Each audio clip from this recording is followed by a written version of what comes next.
আজি আগন্তুক শাৰদীয় দুৰ্গা পূজাৰ উপলক্ষে বৰপেটা ৰোডৰ সমূহ পূজা কমিটিৰ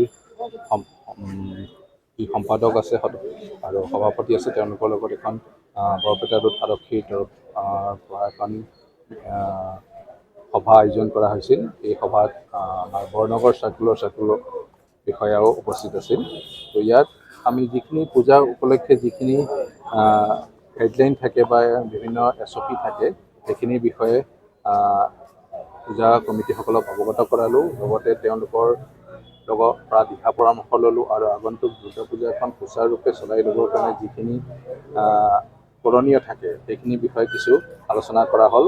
আৰু ৰাতি যি ট্ৰেফিক প্লেন আছে, ইমাৰ্চন ঘাট আছে, সেইখিনিৰ ওপৰতো কিছু আলোচনা কৰা হৈছে। আৰু যাতে আগন্তুক দুৰ্গা পূজা সুকলমে সকলোৱে জানে যে বৰপেটা ৰোড অঞ্চল, বৰপেটা ডিষ্ট্ৰিক্টৰ ভিতৰত সকলোতকৈ অধিক দুৰ্গা পূজা ইয়াতেই হয়, আৰু যাতে শান্তি শৃংখলাৰভাৱে সুকলমে দুৰ্গা পূজাখন পাৰ কৰি দিব পৰা যায়, তাৰ বাবে আমি আলোচনা কৰিম।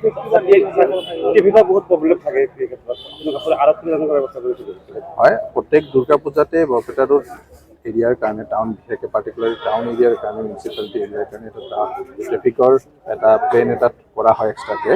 তো সেইটো আমি বিষয়েও আনৰ পৰা আমি ছাজেশ্যনো কিছুমান বিচাৰিলোঁ, আৰু মৰলেছ যোৱাবেলি যি ট্ৰেফিক প্লেন আছিল সেইটোৱেই থাকিব। তাত অলপ ইফাল আমি সংযোজন বা বিয়োগ আমি কৰিবলগীয়া হ'ব পাৰে, যাতে সুচাৰুৰূপে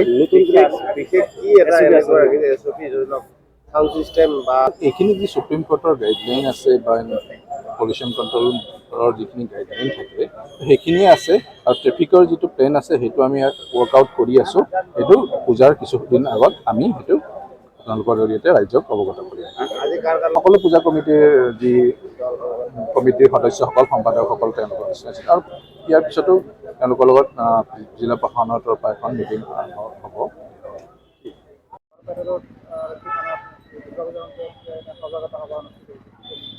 হয়, আমাৰ বৰপেটা জিলা প্ৰশাসন আৰু আমাৰ বৰপেটা আৰক্ষী প্ৰশাসনে যৌথভাৱে আজিৰ এক আগন্তুক যি শাৰদীয় দুৰ্গোৎসৱ, এই দুৰ্গোৎসৱ সুচাৰুৰূপে কেনেকৈ পৰিচালনা কৰিব পাৰে তাৰ বাবে বিভিন্ন পূজা সমিতিসমূহ একলগ কৰি পেলাই আজি এক সজাগতা সভা অনুষ্ঠিত কৰিলে।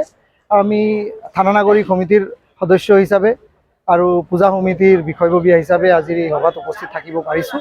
আৰু ইয়াতে উপস্থিত থাকি ভালেই লাগিছে যে প্ৰশাসনে আইন শৃংখলা বজাই ৰখাৰ বাবে আৰু যাতে সুচাৰুৰূপে অসমৰ অন্যতম বৃহৎ যি ধৰ্মীয় অনুষ্ঠান শাৰদীয় দুৰ্গোৎসৱ, এই দুৰ্গোৎসৱ নামনি অসমত উল্লেখযোগ্য এক অনুষ্ঠান বৰপেটা ৰোডত অনুষ্ঠিত হয়। এই অনুষ্ঠান যাতে সুচাৰুৰূপে আৰু সুকলমে পাৰ হয় তাৰ বাবে আজিৰ এই আয়োজন আছিল। এই আয়োজনত বিভিন্ন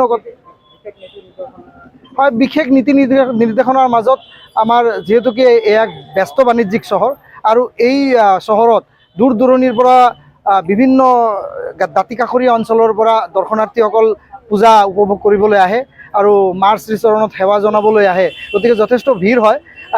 সেই হিচাপত আইন শৃংখলা বজাই ৰাখিবলৈ আৰু যাতে কোনো দুষ্কৃতিয়ে এই ভিৰ ভাৰাক্কাৰ সুযোগ লৈ যাতে কোনো অপৰাধমূলক কাৰ্য সংঘটিত কৰিব নোৱাৰে তাৰ বাবে সকলোকে সজাগ থাকিবলৈ আহ্বান জনোৱা হৈছে।